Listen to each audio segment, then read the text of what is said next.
Assalamualaikum warahmatullahi wabarakatuh. Kami dari kelas 11 akan mempresentasikan mengenai Konsep dasar akuntansi pemerintah daerah. Sebelumnya, izinkan kami memperkenalkan diri. Saya Mutia Zulfa. saya Mutiara Rusdo Amelia, Saya Kamila Tulisa. Dan saya Juta Sari. Show them what you can do.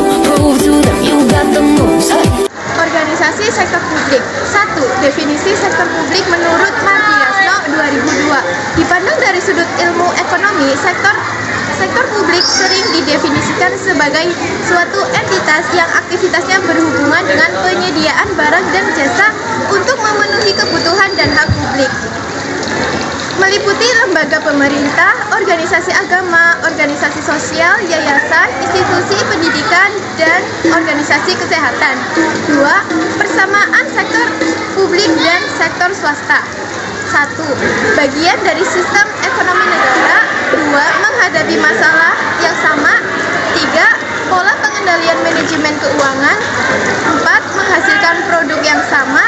Dan 5. Kedua sektor diatur oleh peraturan perundangan dan ketentuan hukum lain yang disyaratkan. Perbedaan sektor publik dan sektor swasta.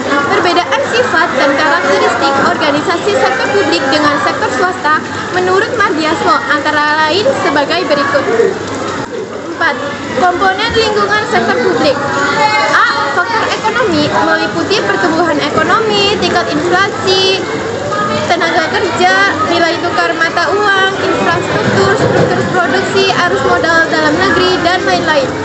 B.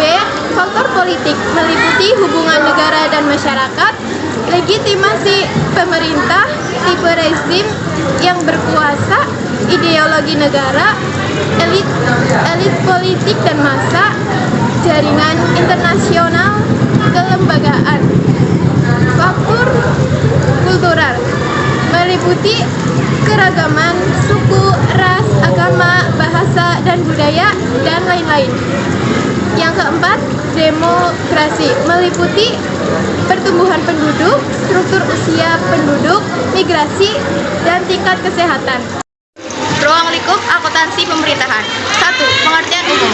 Pemerintahan pusat adalah Presiden Republik Indonesia yang memegang kekuasaan pemerintahan negara Republik Indonesia yang dibantu oleh Wakil Presiden dan Menteri sebagaimana dimaksud dalam Undang-Undang Dasar Negara Republik Indonesia tahun 1945. 2. Struktur pemerintahan daerah.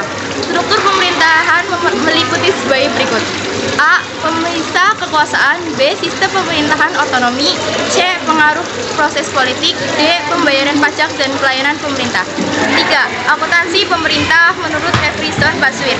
Akuntansi pemerintah merupakan bidang akuntansi yang berkaitan dengan lembaga pemerintah dan lembaga-lembaga yang bertujuan untuk tidak mencari laba. 4. Karakteristik akuntansi pemerintah meliputi pemerintah tidak berorientasi laba, pemerintah membukukan anggaran, akuntansi pemerintah dimungkinkan menggunakan lebih dari satu jenis dana. Akuntansi pemerintah akan membukukan pengeluaran modal. 5. Prinsip akuntansi pemerintahan. 1. Basis akuntansi. 2. Prinsip nilai histori. 3. Prinsip realisasi. 4. Prinsip substansi mengungguli bentuk format. 6. Asumsi dasar akuntansi pemerintah meliputi asumsi kemandirian entitas, asumsi keseimbangan entitas, dan asumsi keterukuran dalam satuan utang. 7. Karakteristik kualitatif laporan keuangan.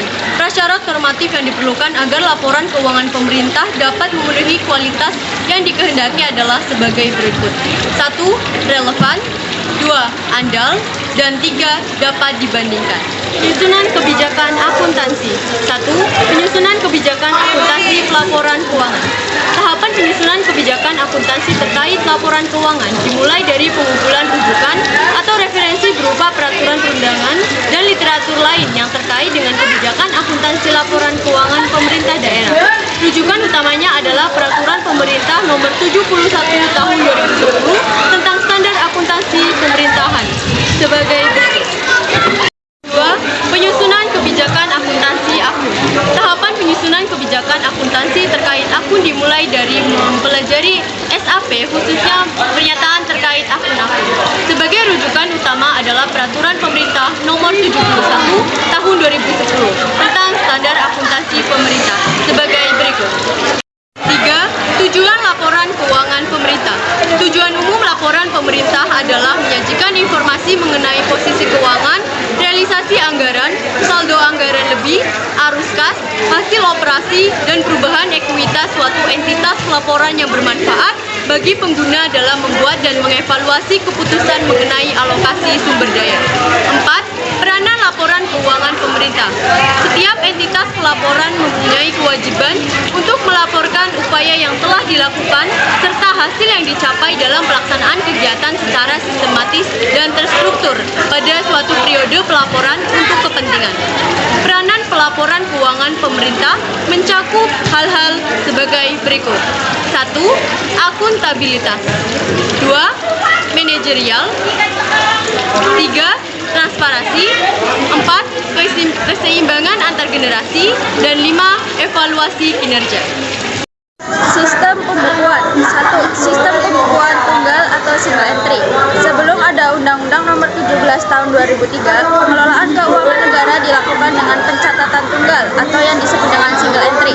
Dengan menggunakan basis cash basis, pencatatan transaksi ekonomi dilakukan dengan mencatat secara tunggal. 2.